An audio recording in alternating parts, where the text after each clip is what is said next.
6వ అధ్యాయము ఆత్మ సంయమ యోగము 14వ శ్లోకము.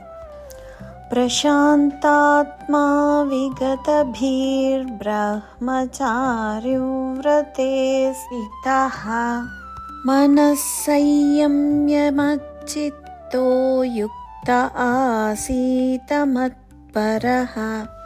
తాత్పర్యము: ధ్యానయోగి ప్రశాంతాత్ముడై భయరహితుడై బ్రహ్మచర్యము వ్రతమును పాటించుచు మనోనిగ్రహముతో మత్పరాయణుడై నిశ్చలుడై ఉండవలేను. వివరణ: ఈ ధ్యానం ఏ విధంగా చేయాలో ఇంకా స్పష్టంగా భగవంతుడు వివరిస్తున్నాడు. బ్రహ్మచారి వ్రతే స్థితః. బ్రహ్మచారి అంటే ఎవరు? బ్రహ్మని చరతి స బ్రహ్మచారి. నిరంతరము భగవంతుడి మార్గంలో నడిచేవాడు బ్రహ్మచారి. మనకు వర్ణాశ్రమాలను గురించి తెలుసు. బ్రహ్మచర్య ఆశ్రమము, గృహస్థాశ్రమము, వానప్రస్థము, సన్యాసము అని 4 వర్ణాశ్రమాలు ఉన్నాయి. బ్రహ్మచారి అయిన వాడు ఏకాగ్ర చిత్తముతో తన స్వాధ్యాయము, విద్యాభ్యాసము, యోగాభ్యాసము మొదలైన వాటిని ఆచరించాలి. యోగి అయిన వాడు కూడా ఈ విధంగా యోగాన్ని ఆచరించాలి. ప్రశాంతాత్మ, శాంతచిత్తుడై ఉండాలి. విగతభీ, ఏ విధమైనటువంటి భయము లేకుండా ఉండాలి.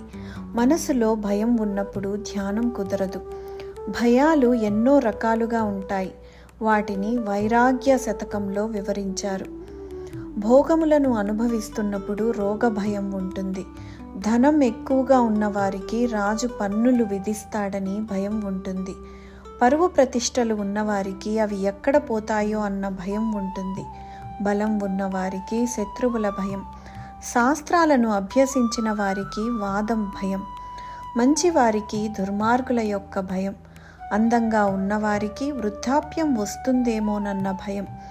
ఈ విధంగా అనేక రకాలుగా భయం ఉంటుంది. కానీ యోగి అయిన వాడికి వైరాగ్యాన్ని అభ్యసించడం వలన ఏ రకమైన భయం ఉండదు. మనసును నియంత్రణలో ఉంచుకోవాలి. మనసుకు ఇది చేయవద్దు, అది చేయవద్దు అని చెప్పడం కన్నా ఏది చెయ్యాలో చెప్పడం మంచిది. మనసు చిన్నపిల్లవాడి లాంటిది. మనం పిల్లలకి ఇది చెయ్యొద్దు, అది చెయ్యొద్దు అని చెప్తే వారికి అదే చెయ్యాలనిపిస్తుంది. అలా కాక వారికి చేయడానికి మంచి పనులను ఇస్తే వారు అదే చేస్తూ ఉంటారు. ఉదాహరణకి మంచి గేమ్స్, మంచి కథల పుస్తకాలు మొదలైనవి ఇస్తే వారు టీవీ, మొబైల్ జోలికి వెళ్ళరు. మరి మనసుకు ఏమివ్వాలి? నన్ను మనసుకు ఇచ్చుకో అంటున్నాడు పరమాత్ముడు. ఇలా చెప్తున్నవాడు సాక్షాత్తు సచ్చిదానంద ఘన పరమాత్మ అని మనం తెలుసుకోవాలి. అర్జునుడి ముందు సాక్షాత్కరించిన శ్రీకృష్ణుడు ఎంతటి వాడంటే అర్జునుడే ఒకసారి నహితే భగవన్ వ్యక్తిం విదుర్దేవాన దానవాహ్ అని అంటాడు. యుక్త ఆసీత. యుక్త అన్న పదానికి పరిపూర్ణమైన, సావధానుడైన, శ్రేష్ఠుడైన ఈ విధమైన అర్థాలు ఉన్నాయి. ఈ విధంగా యోగంలో కూర్చొని మత్పరహ అంటున్నాడు పరమాత్ముడు. అంటే యోగికి కేంద్రం ఎప్పుడూ భగవంతుడే. మనం దేవాలయానికి వెళ్ళి ప్రదక్షిణ చేస్తాము. దాని వెనకాల ఉన్న భావం పరమాత్ముడే, మన జీవితానికి కేంద్ర బిందువు అని.